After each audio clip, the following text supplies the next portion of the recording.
ustedes, es un privilegio estar esta mañana hoy en esta célula congresional que es por naturaleza la célula que en la Cámara interactúa permanentemente con la Fiscalía General de la Nación. Aprovechar esta ocasión para presentarles un saludo muy especial y renovarles mi compromiso de servidor público para trabajar en el día a día con denuedo, con empeño en el mejoramiento cada día más del poder acusatorio del Estado a cargo de la Fiscalía General de la Nación. Habrá muchas oportunidades para hablar de lo que vamos a hacer y me parece que no debería en este momento salir del orden temático que nos convoca, que es este proyecto sobre pequeñas causas, que me parece que es la cuota inicial para desarrollar una política criminal de priorización, como se ha hecho en la mayor parte de las sociedades para poder enfrentar las conductas antisociales de mayor lesividad, contrario a lo que hemos venido haciendo desde la perspectiva de la política criminal en los últimos tiempos, en donde de una manera un poco maniquea hemos empezado a criminalizar toda forma de comportamiento, de conducta antisocial, lo cual ha atiborrado la capacidad del Estado y lo ha convertido en una institucionalidad muy ineficiente para hacer efectivo el poder condigno de la condena criminal, lo cual hace más rentable el delito entre nosotros. Esas sociedades lo que han es sincerado su capacidad para luchar contra el delito y contra el crimen. Y nosotros vamos a tener que hacer ese ejercicio en medio de un ordenamiento jurídico en donde hoy los avesados conocedores del derecho penal no tienen ciencia cierta, por ejemplo, de cuáles son los tipos penales vigentes en Colombia. El solo Código Penal dedica más de 370 artículos a la tipificación de conductas criminales, sin mencionar las leyes especiales que han venido criminalizando toda suerte de conductas que son hoy antijurídicas por su lesividad. Entonces, digo que esta es la cuota inicial en la medida en que podemos desarrollar conjuntamente los poderes públicos una política criminal en donde los intereses privados no sean el centro en el cual gravite el ejercicio de la acción punitiva del Estado y se deje en la esfera de lo particular. Hay muchas conductas de alcance netamente particular y privado, en medio de una criminalidad tan grande como la que sufre el país, que no pueden distraer nuestros recursos para ser mucho más eficientes en lo que yo he llamado los 4 pilares de la acción presente de la Fiscalía, que es la lucha contra el crimen organizado, la lucha contra la inseguridad ciudadana, la lucha contra la corrupción pública que está afectando tanto la institucionalidad democrática, desde lo local, por supuesto, afectando la democracia local, la credibilidad de nuestro ciudadano de a pie en nuestras instituciones, hasta los más altos niveles, con el objeto de que el que la hace la paga desde el punto de vista de la criminalidad. Y por supuesto vamos a tener que trabajar en todo lo que tiene que ver con la justicia transicional, pero esos son temas de otros momentos. Si concentramos nuestra acción en estos 4 pilares, este proyecto viene como anillo al dedo, porque va a permitir que una serie de conductas que hoy sean de carácter penal, al alcanzar la naturaleza de contravención, sean al mismo tiempo objeto de la acusación privada para impulsar la acción penal cuyo monopolio hasta antes del acto legislativo 6 del 2011 residía exclusivamente en cabeza de la Fiscalía General de la Nación. De tal manera que muy bienvenido este proyecto, nos va a permitir fortalecer la capacidad de represión del Estado frente a la macrocriminalidad, frente a los delitos de lesa humanidad, frente a los delitos que generan graves afectaciones de los derechos fundamentales de nuestros compatriotas y que afectan, por supuesto, la tranquilidad y el sosiego ciudadanos, que tiene que ser un objetivo específico de la tarea del Estado en la lucha contra el crimen para que la convivencia social se desarrolle de una manera adecuada. Con el mayor respeto hemos querido traer algunas iniciativas al seno de la corporación, señor presidente, con el objeto de que usted se sirva a considerar la integración de una comisión accidental en donde, por supuesto, las iniciativas que hoy han expresado los señores parlamentarios, las que tiene el señor ministro, como lo hemos conversado, y la propia Fiscalía, puedan confluir en la consolidación de un proyecto que, enhorabuena, está haciendo tránsito en el Congreso de la República y que debería alcanzar en el curso de este semestre justamente la condición de ley de la República en estas materias. El primer aspecto que quisiéramos mencionar es el que tiene que ver con la necesidad de ir mucho más a fondo sobre una sinonimia jurídica que establece el proyecto entre delitos querellables, contravenciones y acusador privado. En nuestro sentir, los delitos querellables, no todos,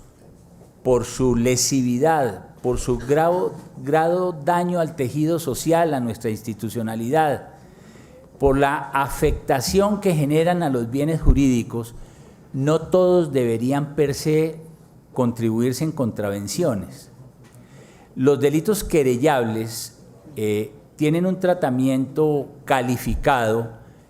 como querellables por un asunto de naturaleza eminentemente procesal, pero desde el punto de vista de su entidad, no todos deben alcanzar la naturaleza de contravención. En eso coincidimos con la presentación que se acaba de hacer. Les menciono, por ejemplo, el caso de delitos querellables, que son la expresión más genuina de la criminalidad de corrupción más desarrollada, más avesada que puede haber en la administración pública, como es el uso abusivo de información privilegiada. Esta es el acceso a la información privilegiada para que sea ella la fuente del enriquecimiento privado del servidor público, debe merecer una condigna sanción, como lo propusimos desde la Ley 190 del 95, pero que se ha ido degradando de tal manera que hoy escasamente es un delito querellable sancionable con multa. Pero quien accede a información privilegiada, quien es un delincuente de cuello blanco para construir intereses privados y amasar verdaderas fortunas, como ha ocurrido en nuestro país, el acceso privilegiado al comportamiento, a la necesidad de compras de tierras, por ejemplo, por parte de entidades públicas, para mencionar el caso del acueducto y alcantarillado de Bogotá, cuya última fuente o reserva hídrica es el Sumapaz, y allí puede haber acceso a información privilegiada comprando tierras que van a resultar mucho más costosas para el Estado cuando las requiera adquirir, o el acceso a información de Estado, información privilegiada en naturaleza económica, el comportamiento de la tasa de cambio, la incidencia sobre los mercados monetarios, que pueden ser una fuente de enriquecimiento ilícito que tiene que ser objeto de una sanción condigna y no pueden tener un tratamiento contravencional simplemente en la forma como lo podemos proponer. Y por otro lado, recordar que el acto legislativo número 6, cuando abrió las puertas a que los particulares puedan compartir el ejercicio de la acción penal con la Fiscalía General de la Nación, lo hace respecto de delitos de menor lesividad y en donde el bien jurídico afectado no salga de la esfera de la víctima misma, pero eso podría extender esa capacidad del particular en el ejercicio de la acción penal mucho más allá de los simples delitos querellables. Entonces la Constitución está inspirada en ese gran marco y deberíamos hacer provecho, por ejemplo, para que delitos que no son querellables, que son propios de delitos del patrimonio económico, lo que podríamos hablar de los hurtos simples, podríamos hablar de los casos de estafas, abusos de confianza en general, sin limitación de cuantía, que afectan solamente la órbita privada de las víctimas y que pueden, frente a la criminalidad que existe en nuestro país, considerarse de menor lesividad. Podríamos avanzar mucho más audazmente planteando la posibilidad de que el acusador privado puede llegar a ellos en los delitos informáticos, en los delitos contra la propiedad intelectual, los derechos de autor, la propiedad industrial, delitos que hoy no son querellables y que en la estructura del proyecto no gozarían del beneficio del acusador privado, si de lo que se trata es de que avancemos en la política de sancionar con eficiencia todo comportamiento que es de naturaleza criminal, de tal manera que un primer barrido sobre los delitos querellables, sobre las contravenciones y la capacidad de acción del acusador privado nos podría llevar como a remozar el texto del proyecto, y coinciden con las iniciativas que hoy plantean varios de los honorables representantes, pero al mismo tiempo con inquietudes que nos ha planteado el propio señor ministro de Justicia y que el coordinador de ponentes y los ponentes han venido trabajando conjuntamente con todos nosotros. En segundo lugar, tenemos que ser muy cuidadosos en lograr una armonía entre este desarrollo legislativo y recientes desarrollos legislativos de política criminal. Por ejemplo, el artículo 2 del proyecto, el inciso 2, cuando regula las lesiones personales, tipifica la lesión personal en adelante, incluyendo aquella en la cual haya una deformidad permanente causada por ácidos o por sustancias químicas. De ser así, estaríamos derogando de un tajo la ley 1773, la ley Natalia Ponce, que acabamos de expedir los colombianos para reprimir esa criminalidad oprobiosa que está afectando a tanta, sobre todo mujer en Colombia. Este fin de semana hemos tenido 2 casos que han causado la repulsa social. Si esto llega a ser así, inmediatamente estaríamos derogando la ley Natalia Ponce y, en virtud del principio de favorabilidad, estaríamos confrontando frente a causas que hoy está desarrollando la Fiscalía problemas realmente importantes. Por eso deberíamos tener muy en cuenta esa circunstancia. Al definir, por ejemplo, la competencia de los jueces penales en relación con la ley 1774 del maltrato, los delitos contra los animales, que acaba de formar parte también de ese inventario, de ese popurrí de comportamientos criminales, se estaría quedando sin juez natural, sin juez competente, con lo cual la expresión de punibilidad que apareja esa ley quedaría en letra muerta por la inexistencia de juez competente. Ahora bien,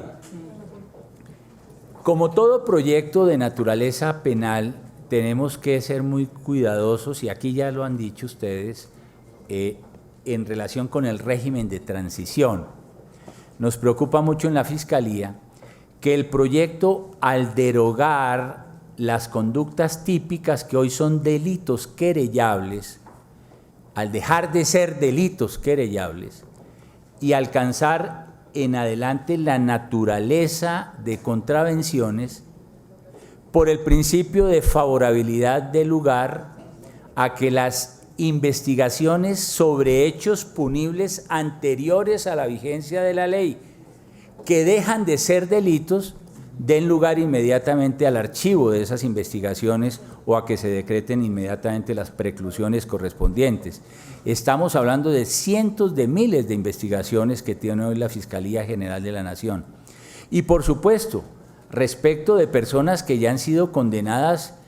por hurtos que adquirirían el carácter de contravenciones u otras conductas punibles que adquieren el carácter de contravenciones, pero que ya fueron objeto de sanción en el pasado por el aparato de justicia, deberían ser objeto de una excarcelación masiva, impactando gravemente la seguridad ciudadana particularmente, por lo cual creo que en estas materias tenemos que ser muy, muy cuidadosos para que no demos lugar a esos efectos, a esos desarrollos que son contrarios a los propósitos mismos del proyecto de ley. De tal manera que tenemos que asegurar que en modo alguno esto vaya a convertirse en una forma de expresión de impunidad, que no es lo que quiere el legislador al debatir esta iniciativa. Por otro lado, en lo que tiene que ver con el procedimiento propiamente dicho, me parece que lo que estamos avanzando es enormemente y es inspirador frente a las reformas que vienen sobre el Código de Procedimiento Penal, señor presidente, en lo cual ya nos hemos propuesto con la Cámara, en donde debe surtirse el trámite en la plenaria prontamente, con el señor ministro, con la Sala Penal de la Corte, que está muy interesada en participar en ese proyecto de ley, y por supuesto la propia Fiscalía General de la Nación. Lo que nosotros necesitamos en este momento es que esas modificaciones que se están haciendo al procedimiento, este procedimiento abreviado, también nutran al procedimiento ordinario en materia penal. La concentración en 2 audiencias parece ser una muy buena iniciativa, y yo creo que podemos aprovechar para descongestionar inclusive esas 2 audiencias. Me parece que en la audiencia de concentración no necesariamente debería hacerse la conciliación si se trata de afectaciones de intereses de particulares, en los cuales la conciliación podría hacerse como un requisito de procedibilidad por fuera del aparato de justicia, utilizando todo un tejido de institucionalidad que existe hoy en día en materia de conciliación pública y privada, que podría aprovechar mucho también para descongestionar el aparato de justicia. Y es necesario, y ya lo han dicho con mucha pertinencia aquí, que miremos 2 elementos que no conduzcan al fracaso del sistema. Es evidente que frente a estas contravenciones, la iniciativa va a hacer que la capacidad del Estado en su conjunto para reprimir esas conductas que son punibles va a aumentar de una manera muy eficaz, pero en la perspectiva de la acusación propiamente dicha. Pero la acusación, como aquí lo ha dicho el representante Navas Talero, se formula ante los jueces. Y si no tenemos un tramado de aparato judicial que tenga la capacidad de respuesta, muy seguramente, como también lo ha propuesto el honorable representante Carlos Eduard, por ejemplo, a través de jueces especializados para que atiendan este tipo de contravenciones, van cientos de vehículos por una autopista que terminan encontrándose en un túnel, y al final puede colapsar el sistema, que sería muy generoso desde el punto de vista de sus resultados si tenemos una capacidad institucional adecuada desde la perspectiva de la justicia. Y otro elemento que no podemos abandonar es el de la Defensoría Pública o de la Defensoría Técnica. Todos estos procedimientos en materia de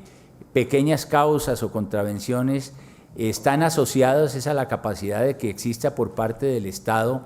de ofrecerle mecanismos de aseguramiento de los derechos fundamentales de los procesados. La masividad en estas formas de criminalidad hacen que haya una demanda muy grande por defensores públicos, y si no tenemos la capacidad suficiente para tenerlos, estas audiencias no van a poder avanzar al ritmo que lo prevé justamente el proyecto de ley. Entonces tenemos unos cabitos que no nos pueden quedar sueltos, los defensores públicos, y por supuesto también el tema de los jueces competentes, en los cuales debemos hacer desarrollos normativos, desarrollos legislativos, para que avance este proyecto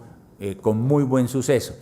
Y por otro lado, el incidente de reparación de perjuicios en estas causas debería tener un mecanismo más eficiente. No sé si en el curso mismo de la audiencia, cuando el acusador privado tiene la capacidad de demostrar el perjuicio que se ha cometido para llevar al juez en la sentencia no solamente a proferir el fallo en relación con la condena correspondiente, sino también con el resarcimiento patrimonial que espera la víctima. Los incidentes de reparación de perjuicios en el sistema penal acusatorio han sido un verdadero fracaso, lo sabemos todos, al punto que en la iniciativa de reforma al Código de Procedimiento Penal se ha establecido la posibilidad de que el incidente de reparación pase del juez penal a la jurisdicción civil nuevamente y que allí sea donde se resarzan los daños patrimoniales. No sé si en este caso, existiendo un acusador privado que puede, en el curso del proceso, tanto en la audiencia concentrada como en el juicio, aportar la prueba del daño, si se acredita el dolo o la culpa penal, allí mismo haya la condena penal y exista la capacidad efectiva de reparar patrimonialmente a la víctima, que también tiene que ser uno de los objetivos de la política del derecho penal y criminal que entre nosotros ha quedado tan mermada. De tal suerte que bienvenida esta iniciativa, es un gran proyecto, queremos aportarle mucho al proyecto y estoy seguro que a través de una comisión accidental que la presidencia pueda disponer, podamos enriquecer muy prontamente para que podamos volver en el curso de un par de semanas a lo sumo, señor presidente, con este entusiasmo que realmente hoy nos embarga de trabajar y trabajar todos los días, 24 horas diarias, podamos de alguna manera compensar la confianza que nos ha dado el país. Muchas gracias, señor presidente. A usted, señor fiscal. Representante. ¿Cuál es la preocupación, señor fiscal? Usted advierte que podría incluso presentarse una excarcelación masiva, como está planteado actualmente la ley de reglamento. Bueno, se trata de un problema de configuración en el proyecto de tránsito de legislación que podemos superar con el objeto de atajar lo que podría llegar a ser una excarcelación masiva justamente en estos comportamientos criminales que tanto afectan la seguridad ciudadana. ¿Y en los casos de la ley Natalia Ponce? El proyecto estructura estos casos como una modalidad de lesión personal y quedaría despenalizada esa conducta que hoy es especial y típica en la legislación colombiana y daría al traste todas las investigaciones que tenemos en curso. De hecho, como ustedes lo saben, en el día de ayer hicimos una audiencia justamente tratando de impedir que el imputado en ese caso de Natalia Ponce pudiese obtener su libertad a partir del trámite que ha surtido el proceso penal. En tal sentido, ¿cuál sería la sugerencia o la propuesta de la Fiscalía?